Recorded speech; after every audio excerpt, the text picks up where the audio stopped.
கண்ணியமிக்க முஃமினீன்களே, இஸ்லாமிய மார்க்கத்தை பொறுத்தவரையிலே நீதி என்பது ஒவ்வொரு காரியத்திலும் மிக மிக முக்கியமானது. நம்முடைய தனிப்பட்ட வாழ்க்கை, குடும்ப ரீதியான, சமூக ரீதியான தொடர்புள்ள எந்த காரியமாக இருந்தாலும் நீதியை அழுத்தமாக மாற்றம் சொல்லி காட்டுகிறார். ஒவ்வொரு ஜும்ஆவிலேயும் கத்தீப் அவர்கள் இதை ஓதிதான் நிறைவு செய்கிறார். இன்னல்லாஹ யஅ்முரு பில் அத்லி வல் இஹ்சான். அல்லாஹ் தஆலா உங்களுக்கு நீதத்தை கொண்டு ஏவுகிறான். நீதத்தினால்தான் உலகம் நிலை பெற்றிருக்கிறது. இல்லை என்றால் உலகம் சீர்குலைந்து விடும். உலகம் வாழ்வதையே 4 காரியங்களால் என்று பெருமக்கள் சொல்வார். அதுலுல் உமரா, பொறுப்பாளர்களுடைய நீதி. எல்லோருக்கும் நீதி வேண்டும் என்று சொன்னாலும் கூட யார் பொறுப்பில் இருக்கிறார்களோ, அதிகாரத்தில் இருக்கிறார்களோ அவர்களுக்கு உண்டான நீதி. இரண்டாவது சகாவத்தில் அக்னியா, நன்மக்களுடைய பொருளாதாரத்தில் மேம்பட்டவர்கள், அந்த அவர்களுடைய பொருளாதார ரீதியான உதவி. மூன்றாவது இல்முல் உலமா, மார்க்க அறிஞர்களுடைய அவர்களுடைய கல்வி ஞானம். நாலாவது துஆ உல் ஃபுகரா, சாதாரண மக்களுடைய துஆ. இந்த 4 நாள் தான் உலகம் வாழ்கிறது என்று சொல்வார். அதனாலே நீதம் என்பது மார்க்கத்தினுடைய அடிப்படை. யார் நீதமாக அதிகாரத்தில் பொறுப்பில் இருக்கிறார்களோ உலகத்திலும் கண்ணியம், அல்லாஹ் தஆலா உலகத்திலேயும் கண்ணியத்தை ஏற்படுத்தி கொடுப்பான், ஆகிரத்திலேயும் உயர்ந்த தரஜாவை கொடுப்பான். ரப்பினுடைய அரசின் நிழலில், எந்த நிழலும் இல்லாத அந்த நாளில் ரப்பின் அரசின் நிழலில் ஒதுங்கக்கூடிய 7 கூட்டத்தில் முதல் கூட்டம் இமாமுன் ஆதில், நீதமான பொறுப்பாளர் என்று வருகிறார். ஒரு பொறுப்பை செய்பவர்களிலே யார் நீதமாக இருக்கிறார்களோ அவர் ரப்பினுடைய அரசின் நிழலில் என்றால் ஆகிரத்தினுடைய எல்லா பாக்கியத்தையும் அவர் பெற்று விடுவார் என்பதற்கான ஒரு அடையாளம். கண்ணியமானவர்களே, எனவே நாம் நம்முடைய நப்சை பொறுத்து நமக்கு தெரியும் இது நீதியா அநீதியா என்று நமக்கு தெரியும். அந்த நீதியை அடிப்படையாக வைத்து நம்முடைய ஒவ்வொரு சொல், செயல், எண்ணங்கள், அணுகுமுறைகள் ஒவ்வொன்றிலேயும் அப்படிப்பட்ட ஒரு காரியங்களை, நீதமான நடைமுறைகளை நாம் ஆக்கிக் கொள்ள வேண்டும்.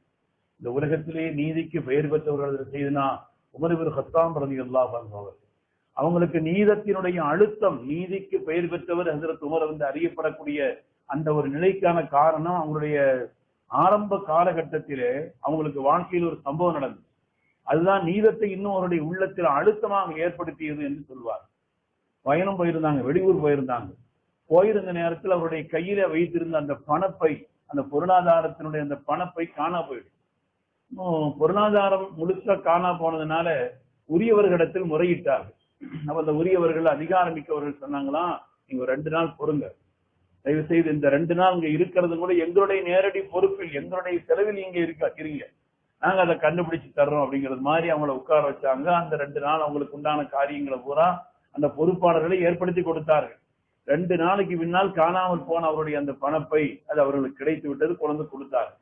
அதை கொடுத்து விட்டதோடு இன்னொரு பொருளை அவர்கள் துணியை வைத்து மூடி ஒரு பாத்திரத்துல கொண்டு இதுவும் உங்களுக்கு தான் அப்படின்னு சொல்றாங்க.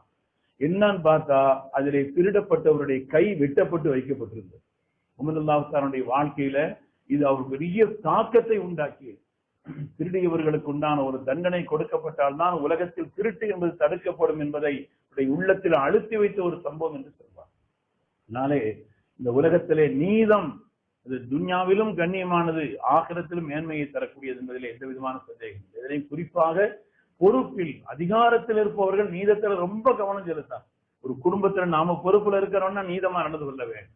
இந்த மாதிரி ஏதாவது ஒரு காரியத்துல நம்ம பொறுப்பா இருக்கிறோம்னா அதுல நீதம் என்பது கவனம் செலுத்தப்பட வேண்டும். யார் கேட்கிறார்களோ கேட்கவில்லையோ, யார் பார்க்கிறார்களோ பார்க்கவில்லையோ, ஆனால் நீதத்தில் நம்முடைய கவனம் என்பது இருக்க வேண்டும் என்று பெருமக்கள் சொல்வார்கள். குர்ஆனில் மிக அதிகமாக வலியுறுத்தக்கூடிய ஒரு காரியம். மன்னர் நௌஷேர்வான் இந்த உலகத்தில் நீதிக்கு பெயர் பெற்ற ஒரு மன்னர்.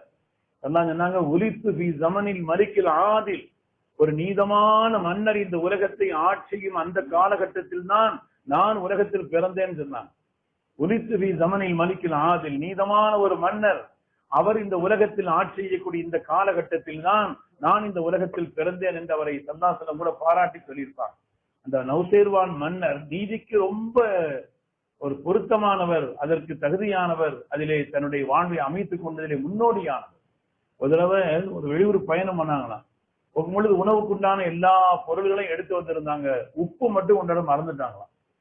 அதனால பயணத்தை நிறுத்துங்க, நம்ம இடத்துல போய் நீங்க உப்பு எடுத்துட்டு வாங்க, உப்பு எங்க கிடைக்குமோ அதை போய் நீங்க கொடுத்து வாங்கிட்டு வாங்க. அப்ப இருக்கிறவங்க சொன்னாங்களாம், உப்புக்காக வேண்டி இவ்வளவு பெரிய பயணம் செய்ய வேண்டியது இல்லை, இங்க யார்ட்டையாவது உப்பு நம்ம வாங்கிக்கிறலாம், அது மன்னருக்கு தேவைப்படுதுங்கிறதுக்காண்டி சொன்னா யாரும் என்ன செய்வாங்க, உப்பட்டி கொடுத்துட்டு போறாங்க. இதுக்காண்டி ஒரு பயணம் செய்து போகணுமான்னு கேட்டாங்களாம். அந்த நௌஷேர்வான் சொன்னாராம், நீங்க இப்போ எனக்காண்டி உப்பை வாங்கிக்கிருவீங்க, நாளைக்கு ஊரையே வாங்கிடுவீங்க. நாளைக்கு இப்போ என் பேரை சொல்லி உப்பு வாங்கினா நாளைக்கு அதை காரணமாக வைத்து ஊரையே அபகரித்துக் கொள்ளக்கூடிய ஒரு நிலை என்பது ஏற்பட்டு விடும். அதனால் நீங்கள்